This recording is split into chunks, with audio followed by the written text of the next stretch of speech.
Всем добрый день! Рада приветствовать вас на своем канале. Меня зовут Алися. Сегодня буду готовить вот такой вот замечательный, очень вкусный и несложный в приготовлении яблочный пирог. Для приготовления потребуется, конечно же, яблоки. У меня 7 средних яблок, чуть больше 1 килограмма. Яблоки нужно очистить от кожуры и нарезать произвольно кубиком. Еще потребуется половинка лимона, вернее сок половинки лимона. Я яблоки просто вот так произвольно нарезаю, разогреваю сковородку, абсолютно сухую, без всякого масла. И сразу же выкладываю на горячую сковороду яблоки нарезанные, подготовленные. Выдавливаю сок половинку лимона. Я это делаю вот таким вот образом, просто через сито. Мне так удобнее и быстрее. Просто чтобы косточки не попадали в начинку. По желанию можно добавить 10 грамм ванильного сахара. Добавляем 100 грамм обычного сахара, либо коричневого. И обжариваем на достаточно высоком огне яблоки, периодически помешивая, смотрим, чтобы они не подгорели. Если любите, можете добавить по вкусу корицу. Я сегодня не хочу, добавляю просто 1 столовую ложку рома. Это тоже очень вкусно. Ваниль, ром и яблоки. Алкоголь выпаривается, яблоки карамелизируются. Обжариваем яблоки недолго, на достаточно высоком огне до выпаривания всей жидкости. Периодически помешиваем, смотрим, чтобы яблоки не подгорали. Перекладываем начинку на какое-то плоское блюдо, чтобы она полностью остыла. В пирог выкладываем абсолютно охлажденную начинку. Подготовим тесто.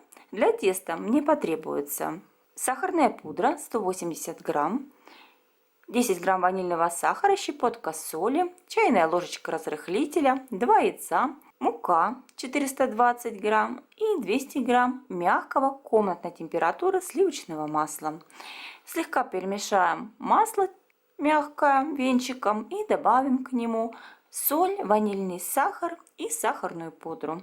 По желанию вместо пудры можете использовать сахар, но с пудрой получается тесто нежнее. Взбиваем все миксером, либо перетираем лопаткой, как я, добавляем яйца, все еще раз хорошо перемешиваем и всыпаем просеянную муку. Вместе с мукой добавляем разрыхлитель. Перемешиваем лопаткой и замешиваем мягкое тесто. Возможно, по потребности вам придется добавить еще небольшую щепотку муки. Смотрите по своей муке. В среднем уходит 420 грамм.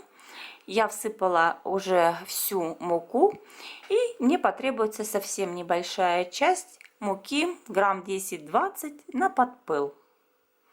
Перехожу на рабочую поверхность. Тесто вымешивать долго как-то не нужно, чтобы тесто не стало жестким. Просто собираем, формируем тесто в шар вот такими вот движениями. И тесто, посмотрите, оно не плотное, оно мягенькое, но в то же время и не липнет к рукам. Я сформировала тесто в шар и делю его на 3 части. 2/3 теста пойдет на дно, и 1/3 будем использовать для верха. 1/3 слегка расплющиваю, делаю более плоско, чтобы она быстрее охладилась, и выкладываю в чистый пакетик, отправляю в морозилку. 2/3 теста будем использовать для формирования донышка пирога. Я беру достаточно большую форму диаметром 32 сантиметра. И она у меня вот такая вот стеклянная, смазываю сливочным маслом. Так как она мне неразъемная, я хочу выложить пирог на блюдо потом. Поэтому я беру бумагу для выпечки, 2 довольно-таки широких куска бумаги, которую выкладываю крест-накрест в форму, и беру тесто, распределяю рукой, можно слегка подсыпать мукой, помочь себе вот такой вот небольшой скалкой, если она у вас есть, либо просто растянуть тесто руками. Тесто очень мягкое, пластичное и податливое, с ним очень легко работать. Сначала распределяем по донышку и приподнимаем небольшой бортик, примерно 2-2,5 сантиметра высотой, чтобы можно было выложить начинку. Вот такая заготовка у меня получилась в итоге. Я всегда советую при выпечке подобных пирогов с фруктовыми ягодными начинками, тартов различных использовать либо размолотое печенье на донышко, либо сухари, как у меня, для того, чтобы излишки влаги собрать, чтобы тесто получалось очень хрустящее, нежное и не влажное. Я выкладываю на донышко примерно 1 столовую ложку размолотых белых сухарей, выкладываю подготовленную полностью охлажденную начинку из яблок, разравниваю и натираю на терке тесто оставшееся. За это время оно прекрасно охладилось, минут 10-15 прошло и хорошо натирается.